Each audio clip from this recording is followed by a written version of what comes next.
ಗಂ ಗಣಪತಯೇ ನಮಃ. ಓಂ ನಮಃ ಶಿವಾಯ. ಓಂ ನಮೋ ಭಗವತೆ ವಾಸುದೇವಾಯ. ಓಂ ಧೂಂ ದುರ್ಗೈ ನಮಃ.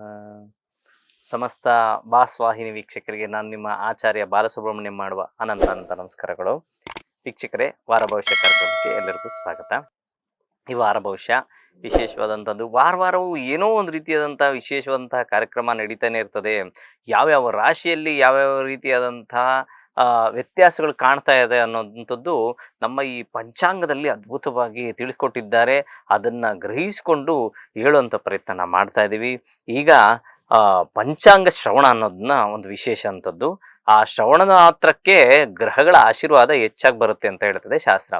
ಆ ಕಾರಣದಿಂದ ಶ್ರೀ ವಿಶ್ವವಸು ನಾಮ ಸಂವತ್ಸರ, ಉತ್ತರಾಯಣ, ಗ್ರೀಷ್ಮ ಋತು, ಜ್ಯೇಷ್ಠ ಮಾಸ, ಕೃಷ್ಣ ಪಕ್ಷ, ಚೌತಿ, ಪಂಚಮಿ, ಷಷ್ಠಿ, ಸಪ್ತಮಿ, ಅಷ್ಟಮಿ, ನವಮಿ, ದಶಮಿ ಈ ವಾರ ಜರುಗುವಂಥ ತಿಥಿಗಳಾಗಿರ್ತವೆ. ಇನ್ನು ರಾಶಿಯಲ್ಲಿ ಯಾವ್ಯಾವ ಗ್ರಹಗಳು ಸಂಚಾರ ಮಾಡ್ತಾ ಇದ್ದಾರೆ ಅಂದರೆ, ಮೇಷರಾಶಿಯಲ್ಲಿ ಪರಮಾತ್ಮನಾದಂತಹ ಶುಕ್ರ ಭಗವಾನರು, ತದನಂತರ ಮಿಥುನ ರಾಶಿಯಲ್ಲಿ ರವಿ, ಬುಧ ಹಾಗೂ ಗುರುವಿನ ಸಂಚಾರ, ಕೇತುವಿನ ಸಂಚಾರ ಸಿಂಹದಲ್ಲಿ, ಸಪ್ತಮದಲ್ಲಿ ಅಂದರೆ ಕುಂಭರಾಶಿಯಲ್ಲಿ ರಾಹುವಿನ ಸಂಚಾರ, ಶನಿ ಮಹಾತ್ಮರು ಮೀನರಾಶಿಯಲ್ಲಿ ಸಂಚಾರ, ತದನಂತರ ಮಹಾನುಭಾವನಾದಂತಹ ಚಂದ್ರನು ಇವತ್ತು ಅಂದರೆ ಈ ಭಾನುವಾರ ಶ್ರವಣ ನಕ್ಷತ್ರದಲ್ಲಿ ಮಕರ ರಾಶಿಯಲ್ಲಿ ಸಂಚಾರ ಮಾಡ್ತಾ ಇದ್ದಾರೆ. ಅದೇ ರೀತಿ ಕುಜ ಭಗವಾನನು ಸಹ ಸಿಂಹರಾಶಿಯಲ್ಲಿ ಸಂಚಾರ. ಇದು ಗೋಚಾರದಲ್ಲಿ ಗ್ರಹಗಳು ಸಂಚಾರ ಮಾಡುವಂತಹ ಫಲವಾಗಿರ್ತದೆ. ಇನ್ನ ರಾಶಿಗೋಚಾರ ಫಲಕ್ಕೆ ನೋಡೋದಾದರೆ, ಮೇಷರಾಶಿಯಲ್ಲಿ ಜನನವಾಗಿರೋರಿಗೆ ಹಣಕಾಸಿನ ವಿಚಾರದಲ್ಲಿ ಸ್ವಲ್ಪ ಏರಿಳಿತದ ವಾತಾವರಣ. ಯಾರಿಗೋ ಹಣಕಾಸನ್ನು ಕೊಟ್ಟಿರುವಂಥದ್ದಾಗಿರ್ಬೋದು, ಅಥವಾ ಯಾರ ಹತ್ರನೋ ಶ್ಯೂರಿಟಿ ಹಾಕಿರುವಂಥದ್ದು ಆಗಿರ್ಬೋದು, ಅಥವಾ ಚೆಕ್ ವ್ಯವಹಾರಗಳಾಗಿರ್ಬೋದು. ಇಂಥ ವಿಚಾರಗಳಲ್ಲಿ ಸ್ವಲ್ಪ ಈ ವಾರ ಮಾನಸಿಕವಾಗಿ ಸಮಸ್ಯೆಗಳನ್ನು ಅನುಭವಿಸ್ತೀರಾ. ಆ ಕಾರಣದಿಂದ ಸ್ವಲ್ಪ ಅಲರ್ಟ್ ಆಗಿದ್ರೆ ತುಂಬ ಒಳ್ಳೆಯದು. ಇನ್ನು ಊಟೋಪಚಾರಗಳಲ್ಲಿ ಮೃಷ್ಟಾನ್ನ ಭೋಜನ, ಸ್ನೇಹಿತರ ಭೇಟಿ ಮಾಡುವಂಥದ್ದು, ಸಂಬಂಧಿಕರ ಭೇಟಿ ಮಾಡುವಂಥದ್ದು, ಶುಭ ಕಾರ್ಯಗಳಿಗೆ ಹೋಗಿ ಒಳ್ಳೆಯ ಒಂದು ಹೆಸರನ್ನು ಪಡೆಯುವಂಥದ್ದು, ಈ ರೀತಿಯಾದಂತಹ ಒಂದು ವಾತಾವರಣ ಸಹ ಇದೆ. ಈ ಪ್ರಮುಖವಾಗಿ ಕುಟುಂಬದಲ್ಲಿ ಈ ಹಣಕಾಸಿನ ವಿಚಾರದಲ್ಲಿ ಅಲರ್ಟ್ ಆಗಿದ್ರೆ ಒಳ್ಳೆಯದು. ಸರಿ, ಈ ರೀತಿ ಇದ್ದಾಗ ನಾವು ಮಹಾಲಕ್ಷ್ಮಿಯ ಒಂದು ಸ್ಮರಣೆ ಮಾಡಿ, ವಿನಾಯಕನ ಸ್ಮರಣೆ ಮಾಡಿ ಅಂತ ಹೇಳ್ತೀವಿ. ಉತ್ತರೋತ್ತರ ಅಭಿವೃದ್ಧಿಯನ್ನು ನೀವು ಖಂಡಿತ ಕಾಣಬಹುದು. ಅದರೊಟ್ಟಿಗೆ ಶನಿವಾರ ಹಾಗೂ ಭಾನುವಾರ ಶುಭವಾರಗಳಾಗಿರ್ತವೆ.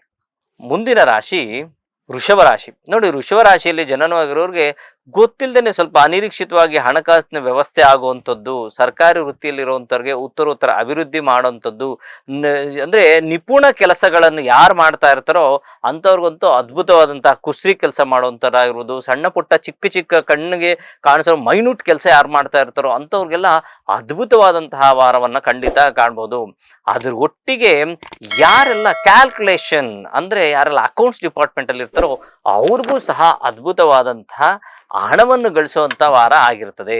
ಜೊತೆಗೆ ಹಿರಿಯರ ಮಾರ್ಗದರ್ಶನದಿಂದ ನಿಮ್ಮ ಕುಟುಂಬದಲ್ಲಿ ಏನೋ ಒಂದು ಅಚೀವ್ಮೆಂಟ್ ಕಾಣುವಂತ ವಾರ ಸಹ ನಿಮ್ಮದಾಗಿರ್ತದೆ.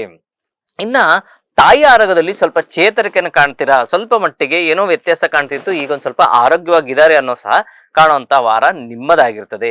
ಇನ್ನು ಊಟೋಪಚಾರಗಳಲ್ಲಿ ಸ್ವಲ್ಪ ಏನೋ ತಿಂದ್ಬಿಟ್ಟು ಸ್ವಲ್ಪ ಆರೋಗ್ಯದಲ್ಲಿ ಏರಿಳಿತವನ್ನು ಕಾಣುವಂತ ಸಾಧ್ಯತೆ ಇರ್ತದೆ. ಅದನ್ನೊಂದು ಗಮನಿಸ್ಕೊಂಡ್ರೆ ಸಾಕು. ನೀವು ಧನ್ವಂತರಿಯ ಸ್ಮರಣೆ ಮಾಡಿ, ಹೆಣ್ಣು ದೇವರ ಸ್ಮರಣೆ ಮಾಡಿ. ಶುಕ್ರವಾರ ಹಾಗೂ ಗುರುವಾರ ಶುಭವಾರಗಳಾಗಿರ್ತವೆ. ಮುಂದಿನ ರಾಶಿ ಮಿಥುನ ರಾಶಿಯಲ್ಲಿ ನೋಡಿ, ಜನನವರು ಸ್ವಲ್ಪ ಅಲರ್ಟ್ ಆಗಿರ್ಬೇಕು. ರಾಶಿಯಲ್ಲಿ ತ್ರಿಗ್ರಹಗಳು ಸಂಚಾರ ಮಾಡ್ಬೇಕಾದ್ರೆ ಏನೇನೋ ಥಾಟ್ಸ್ ಓಡುತ್ತೆ. ಅದರಲ್ಲೂ ಸಹ ಮಿಥುನ ರಾಶಿ ಅಂದ್ರೆ ಸಾಕು ದ್ವಿಷಭಾವ ರಾಶಿ ಅಂತ ಹೇಳ್ತೀವಿ. ತೃತೀಯ ಸ್ಥಾನದಲ್ಲಿ ಕೇತು ಮತ್ತೆ ಕುಜರ ಸಂಯೋಗ ಇರುತ್ತೆ. ಯಾವ್ಯಾವೋ ಒಂದು ಬೇರೆ ವಿಚಾರಗಳಿಗೆ ನಿಮ್ಮ ಒಂದು ಮನಸ್ಸನ್ನು ಕೊಡುವಂತ ಸಾಧ್ಯತೆಗಳು ಹೆಚ್ಚಾಗಿರ್ತದೆ. ಅದ್ರ ಬಗ್ಗೆ ಸ್ವಲ್ಪ ಗಮನ ಹರಿಸಿದ್ರೆ ತುಂಬಾ ಒಳ್ಳೆಯದು. ಇಲ್ಲ ಅಂದ್ರೆ ನಿಷ್ಠೂರಕ್ಕೆ ಒಳಗಾಗುವಂತ ಸಾಧ್ಯತೆಗಳು ಹೆಚ್ಚಾಗಿರ್ತದೆ. ಇನ್ನ ಮಕ್ಕಳ ಓದಿನ ವಿಚಾರದಲ್ಲಿ ಉತ್ತರೋತ್ತರ ಅಭಿವೃದ್ಧಿನ ಕಾಣುವಂತ ಸಾಧ್ಯತೆಗಳು ಹೆಚ್ಚಾಗಿರ್ತದೆ. ಯಾಕಂದ್ರೆ ಪಂಚಮ ಸ್ಥಾನಾಧಿಪತಿ ಅಂತನೂ ಲಾಭ ಸ್ಥಾನದಲ್ಲಿ ಸ್ಥಿತನಾಗಿದ್ದಾನೆ. ಮಕ್ಕಳಿಂದ ಒಳ್ಳೆಯ ಒಂದು ಹೆಸರನ್ನು ಗಳಿಸುವಂಥದ್ದು, ಮಕ್ಕಳಿಗೆ ಒಂದು ಒಳ್ಳೆಯ ಎಜುಕೇಶನ್ ಕೊಡುವಂಥದ್ದು, ಮಕ್ಕಳ ಕೆಲಸ ಕಾರ್ಯಗಳಲ್ಲಿ ಒಳ್ಳೆಯ ಉತ್ತರೋತ್ತರ ಅಭಿವೃದ್ಧಿ ಕಾಣುವಂಥ ಸಾಧ್ಯತೆಗಳು ಹೆಚ್ಚಾಗಿರ್ತದೆ.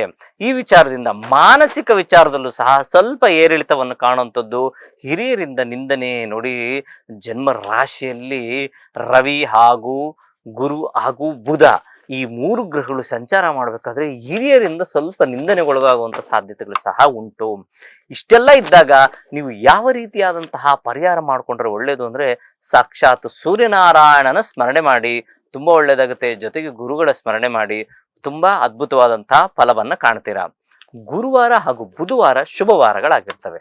ಮುಂದಿನ ರಾಶಿ ಕರ್ಕಾಟಕ ರಾಶಿ. ನೋಡಿ, ಕರ್ಕಾಟಕ ರಾಶಿಯಲ್ಲಿ ಜನನವಾಗಿರುವ ಸಪ್ತಮ ಸ್ಥಾನದಲ್ಲಿ ಚಂದ್ರ ಸಂಚಾರ ಮಾಡ್ತಾ ಇದ್ದಾನೆ.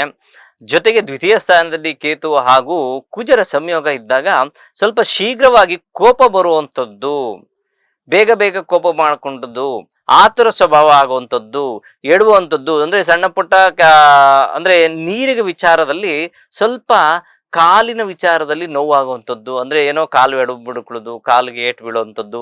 ಇದರಲ್ಲೂ ಪ್ರಮುಖವಾಗಿ ಹೆಣ್ಣು ಮಕ್ಕಳಿಗೆ ಹೆಚ್ಚಾಗಿ ಸ್ವಲ್ಪ ಸಮಸ್ಯೆಗಳು ಕಾಣುವಂಥ ಸಾಧ್ಯತೆ ಇರ್ತದೆ. ಊಟೋಪಚಾರಗಳಲ್ಲಿ ಮೃಷ್ಟಾನ್ನ ಭೋಜನ ಮಾಡುವಂಥದ್ದು, ಮಾನಸಿಕವಾಗಿ ಸ್ವಲ್ಪ ಚಂಚಲತೆಯನ್ನು ಕಾಣುವಂಥದ್ದು, ಹಣಕಾಸಿನ ವಿಚಾರದಲ್ಲಿ ನೋಡಿ ಅದ್ಭುತವಾದಂತಹ ಫಲವನ್ನು ಸಹ ಕಾಣುವಂಥ ಸಾಧ್ಯತೆ ಇದೆ. ಅದು ಪೂರ್ವಾರ್ಧದ ನಂತರ ಸ್ವಲ್ಪ ಸಮಸ್ಯೆಯನ್ನು ಅನುಭವಿಸೋದು, ವಾರದ ಅರ್ಧದ ನಂತರ ಸಹ ಸ್ವಲ್ಪ ಹಣಕಾಸಿನ ವಿಚಾರದಲ್ಲೂ ಸಹ ಚಿಕ್ಕ ಪುಟ್ಟ ಸಮಸ್ಯೆಗಳು ಬರುವಂಥ ಸಾಧ್ಯತೆ. ಇದು ಒಟ್ಟಿನಲ್ಲಿ ಹೇಳ್ಬೇಕಂದ್ರೆ ಕಟಕ ರಾಶಿಯವರಿಗೆ ಸ್ವಲ್ಪ ಮಟ್ಟಿಗೆ ಈ ವಾರ ಮಿಶ್ರದಾಯಕವಾದಂತಹ ಫಲವಿರುತ್ತದೆ. ಸರಿ, ಈ ರೀತಿ ಇದ್ದಾಗ ಯಾವ ರೀತಿಯಾದಂತಹ ಪರಿಹಾರ ಮಾಡ್ಕೋಬೇಕು ಅಂದ್ರೆ, ಸಾಕ್ಷಾತ್ ಗುರುವಿನ ಒಂದು ಸ್ಮರಣೆ ಮಾಡೋದು ಅತಿ ಮುಖ್ಯವಾಗುತ್ತೆ. ಜೊತೆಗೆ ಲಕ್ಷ್ಮೀನಾರಾಯಣನ ಒಂದು ಸ್ಮರಣೆ ಮಾಡಿ, ತುಂಬಾ ಒಳ್ಳೆಯದಾಗುತ್ತೆ. ಸೋಮವಾರ ಮಂಗಳವಾರ ಶುಭವಾರಗಳಾಗಿರ್ತವೆ. ಮುಂದಿನ ರಾಶಿ ಸಿಂಹರಾಶಿ. ಸಿಂಹರಾಶಿಯಲ್ಲಿ ಜನನವಾಗಿರೋರಿಗೆ ಉತ್ತರೋತ್ತರ ಅಭಿವೃದ್ಧಿ. ನೋಡಿ, ಲಾಭಸ್ಥಾನದಲ್ಲಿ ರಾಶಿಯಾಧಿಪತಿ ಸಂಚಾರ ಮಾಡ್ತಾ ಇದ್ದೇನೆ, ಏನೋ ಒಂದು ರೀತಿಯಾದಂತಹ ಲಾಭವನ್ನು ಗಳಿಸಬೇಕು. ಆ ಗಳಿಕೆಯಿಂದ ನೀವು ಉತ್ತರೋತ್ತರ ಅಭಿವೃದ್ಧಿನೂ ಸಹ ಕಾಣುವಂತ ಸಾಧ್ಯತೆ ಇರ್ತದೆ. ಜೊತೆಗೆ ಗುರುವಿನಿಂದ ಸಂಯೋಗಿಸಲ್ಪಟ್ಟಿದ್ದಾನೆ. ಜೊತೆಗೆ ನಿಪುಣ ಯೋಗವೂ ಸಹ ಲಭ್ಯವಿರುವುದರಿಂದ ಒಂದು ವಿಶೇಷವಾದಂತಹ ವಾರವನ್ನ ಖಂಡಿತ ಕಾಣಬಹುದು. ಆದರೆ ಒಂದು ವಿಚಾರವನ್ನ ನೀವು ಪ್ರಮುಖವಾಗಿ ಗಮನ ಹರಿಸಬೇಕು. ಯಾರಿಗೂ ಕೈ ಎತ್ತಿ ಹಣವನ್ನ ಕೊಟ್ಟಿದ್ದೆ ಆದ್ರೆ, ಅಂದ್ರೆ ಯಾರೋ ಕೇಳಿದ್ರೆ 1 ಲಕ್ಷ ರೂಪಾಯಿ 3 ದಿವಸದಲ್ಲಿ ಕೊಡ್ತೀವಿ ಅಂತ ಹೇಳ್ಬಿಟ್ಟು ಕೊಟ್ಬಿಟ್ರೆ ಖಂಡಿತ ಸಮಸ್ಯೆಗೊಳಗಾಗುವಂಥದ್ದು 1000 ಪಟ್ಟು ನಿರ್ಧಾರ. ಸರಿ, ಈ ರೀತಿ ಇದ್ದಾಗ ಏನು ಮಾಡಬೇಕು? ನೀವು ಮಾಡಬೇಕಾಗಿರುವಂಥದ್ದು ಸಾಕ್ಷಾತ್ ಸುಬ್ರಹ್ಮಣ್ಯನ ಒಂದು ಸ್ಮರಣೆ ಮಾಡಿ, ತುಂಬಾ ಒಳ್ಳೆಯದಾಗುತ್ತೆ. ಜೊತೆಗೆ ಮಂಗಳವಾರ ಹಾಗೂ ಗುರುವಾರ ಶುಭವಾರಗಳಾಗಿರ್ತವೆ. ಮುಂದಿನ ರಾಶಿ ಕನ್ಯಾ ರಾಶಿ. ನೋಡಿ, ಕನ್ಯಾ ರಾಶಿಯಲ್ಲಿ ಜನನವಾಗಿರೋರಿಗೆ ಏನೋ ಒಂದು ರೀತಿಯಾದಂಥ ರಿಲ್ಯಾಕ್ಸು, ಸಂಪಾದನೆಯಲ್ಲಿ ಸ್ವಲ್ಪ ಸಮಾಧಾನವನ್ನು ಕಾಣುವಂಥದ್ದು. ರಾಷ್ಟ್ರಾಧಿಪತಿಯಾದಂತಹ ಬುಧ ತನ್ನ ಮತ್ತೊಂದು ಸ್ವಕ್ಷೇತ್ರವಾದಂತಹ ಮಿಥುನ ರಾಶಿಯಲ್ಲಿ ಸಂಚಾರ ಮಾಡ್ತಾ ಇದ್ದಾನೆ. ಜೊತೆಗೆ ರವಿ ಭಗವಾನರು, ಜೊತೆಗೆ ಗುರುವಿನ ಒಂದು ಸಂಚಾರ, ಅಂದ್ರೆ ದಶಮ ಸ್ಥಾನದಲ್ಲಿ ಗುರು ಸಂಚಾರ ಮಾಡ್ಬೇಕಾದ್ರೆ ಸ್ವಲ್ಪ ಕಾರ್ಯದಲ್ಲಿ ಏನೋ ಒಂದು ರೀತಿಯಾದಂತಹ ವ್ಯವಸ್ಥಿತವಾದಂತಹ ಯೋಜನೆಗಳು ಮಾಡ್ಕೊಂತಾರೆ ಅನ್ನೋದು ಸಹ ಉಂಟು. ಆದ್ರೆ 12ನೇ ಮನೆಯಲ್ಲಿ ಕೇತು ಮತ್ತೆ ಕುಜರ ಸಂಯೋಗದಿಂದ ಸ್ವಲ್ಪ ನಿದ್ರಾಹೀನತೆಯನ್ನು ಕಾಣುವಂಥದ್ದು. ಪತಿ ಪತ್ನಿಯಲ್ಲಿ ಒಂದ್ ಸ್ವಲ್ಪ ಮಾನಸಿಕವಾಗಿ ಕಿರಿಕಿರಿ ಆಗುವಂತ ಸಾಧ್ಯತೆ, ಅದು ಕ್ಷಣಿಕವಾಗಿರ್ತದೆ. ತದನಂತರ ಖಂಡಿತ ಎಲ್ಲ ರೀತಿಯಲ್ಲೂ ಅಭಿವೃದ್ಧಿಯ ಕಾರ್ಯಗಳನ್ನ ನೀವು ಖಂಡಿತ ಕಾಣಬಹುದು. ಸ್ವಲ್ಪ ಮಟ್ಟಿಗೆ ಹೊಟ್ಟೆಗೆ ಸಂಬಂಧಪಟ್ಟಿರುವಂತಹ ಸಮಸ್ಯೆಗಳನ್ನು ಅನುಭವಿಸ್ತೀರಾ. ಅಂದ್ರೆ ಏನೋ ಇಂಡೈಜೆಷನ್ ಆಗುವಂಥದ್ದು, ಗ್ಯಾಸ್ಟ್ರೈಟಿಸ್ ಆಗುವಂಥದ್ದು, ಈ ರೀತಿಯಾದಂತಹ ಸಮಸ್ಯೆಯನ್ನು ಅನುಭವಿಸುವಂಥದ್ದು ಸಹ ಉಂಟು. ಈ ರೀತಿ ಮಿಶ್ರದಾಯಕವಾಗಿದ್ದಾಗ ನಾವು ಪ್ರಮುಖವಾಗಿ ಹೇಳುವಂಥದ್ದು ಏನಂದ್ರೆ, ಧನ್ವಂತರಿಯ ಒಂದು ಸ್ಮರಣೆ ಮಾಡಿ, ಜೊತೆಗೆ ದುರ್ಗಾ ಪರಮೇಶ್ವರಿಯ ಒಂದು ಸ್ಮರಣೆ ಮಾಡಿದ್ರೆ ಖಂಡಿತ ಎಲ್ಲ ವಿಚಾರದಲ್ಲೂ ಉತ್ತರೋತ್ತರ ಅಭಿವೃದ್ಧಿಯನ್ನು ಕಾಣುತ್ತೀರಾ. ಬುಧವಾರ ಗುರುವಾರ ಶುಭವಾರಗಳಾಗಿರ್ತವೆ. ಮುಂದಿನ ರಾಶಿ ತುಲಾರಾಶಿ. ತುಲಾರಾಶಿಯಲ್ಲಿ ಜನನವಾಗಿರೋರಿಗೆ ಏನೋ ಒಂದು ರೀತಿಯಾದಂಥ ರಿಲ್ಯಾಕ್ಸ್ ಸಿಗುವಂತ ವಾರ. ಹಣಕಾಸಿನ ವಿಚಾರದಲ್ಲಿ ಸುಧಾರಣೆಯನ್ನು ಕಾಣುವಂಥದ್ದು, ಮಕ್ಕಳ ಓದಿನ ವಿಚಾರದಲ್ಲಿ ಅಭಿವೃದ್ಧಿನ ಕಾಣುವಂಥದ್ದು, ಸಂತಾನ ನಿಧಾನ ಆಗಿರುವಂಥವ್ರಿಗೆ ಸಂತಾನ ಯೋಗ ಸಹ ಕಾಣುವಂಥ ಸಾಧ್ಯತೆಗಳು ಹೆಚ್ಚಾಗಿರ್ತದೆ.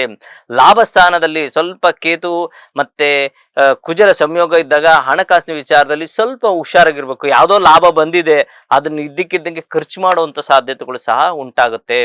ಇನ್ನ ನೀವು ಏನೇ ಒಂದು ಕೆಲಸ ಮಾಡಿದ್ರೂ ಭಾಗ್ಯೋದಯವಾಗುವಂತಹ ವಾರ ನಿಮ್ಮದಾಗಿರ್ತದೆ. ಉತ್ತರೋತ್ತರ ಅಭಿವೃದ್ಧಿನೂ ಸಹ ಈ ವಾರ ಖಂಡಿತ ಕಾಣಬಹುದು. ಕುಟುಂಬದಲ್ಲೂ ಸಹ ಸಮಾಧಾನವಾದಂತಹ ವಾರವನ್ನು ಕಾಣುವಂಥದ್ದು, ದೈವ ದರ್ಶನ ಮಾಡುವಂಥದ್ದು, ಹಿರಿಯರ ಆಶೀರ್ವಾದ ಪಡೆಯುವಂಥದ್ದು ಈ ರೀತಿ. ಯಾಕಂದ್ರೆ ಭಾಗ್ಯದಲ್ಲಿ ಯಾವಾಗ ಪಿತೃಕಾರಕನಾದಂಥ ರವಿ ಸಂಚಾರ ಮಾಡ್ತಾ ಇದ್ರು, ಆಗ ಹಿರಿಯರ ಒಂದು ಆಶೀರ್ವಾದವನ್ನು ಪಡೆದ್ರೆ ಖಂಡಿತ ಉತ್ತರೋತ್ತರ ಅಭಿವೃದ್ಧಿ ಹೆಚ್ಚಾಗುತ್ತೆ. ನೀವು ಮಾಡಬೇಕಾಗಿರುವಂಥದ್ದು ಸಹ ಸೂರ್ಯನಾರಾಯಣನ ಸ್ಮರಣೆ ಮಾಡಿ, ತುಂಬಾ ಒಳ್ಳೆಯದಾಗುತ್ತೆ. ಜೊತೆಗೆ ಭಾನುವಾರ ಹಾಗೂ ಶುಕ್ರವಾರ ಶುಭವಾರಗಳಾಗಿರ್ತವೆ. ಮುಂದಿನ ರಾಶಿ ವೃಶ್ಚಿಕ ರಾಶಿ. ನೋಡಿ, ವೃಶ್ಚಿಕ ರಾಶಿಯಲ್ಲಿ ಜನನವಾಗಿರೋರಿಗೆ ಏನೇನೋ ಪ್ರಯತ್ನ ಮಾಡ್ತಿರ್ತಾರೆ, ಏನೇನೋ ಪ್ಲಾನ್ ಮಾಡ್ತಿರ್ತೀರ. ಸ್ವಲ್ಪ ಪ್ಲಾನ್ ಎಲ್ಲ ಉಲ್ಟಾ ಪಲ್ಟಾ ಆಗುವಂತ ಸಾಧ್ಯತೆಗಳಿರ್ತದೆ. ಈ ವಾರ ಹುಷಾರಾಗಿರ್ಬೇಕು. ಇದು ಈ ವಾರ ಅಂತಲ್ಲ, ಸುಮಾರು ದಿವಸಗಳಿಂದ ಈ ರೀತಿಯಾಗ ನಡೀತಾ ಇರ್ತದೆ.